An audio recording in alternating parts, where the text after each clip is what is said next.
Okay, and let's see if there are any changes in the music shop here. So let's go to store, music store. Okay, is like there are different like CDs. So that's how you can kind of get new CDs. If you open it and it's like the same all the time, you just need to switch towns. But yeah, that is it for this video. I hope it was helpful for you guys. Don't forget to like, comment, share, and also subscribe to this channel if you haven't done that already. If you have any more questions about this video, just leave it in the comment section down below. I will try my best to answer them all for you guys. And if you found this video helpful, please click the thanks button as well. That is it. Thank you so much for watching. Bye. Just gonna pick a random town here.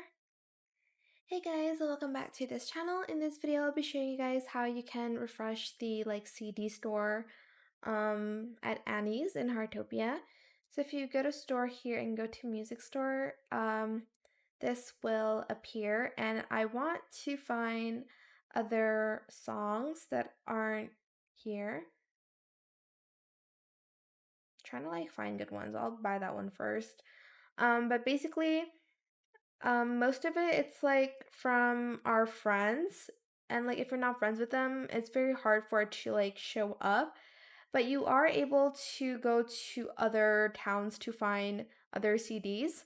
So what I'm going to do is I'm going to go back to login, and I'm going to switch towns, and hopefully there's a change on the like CDs that I can purchase.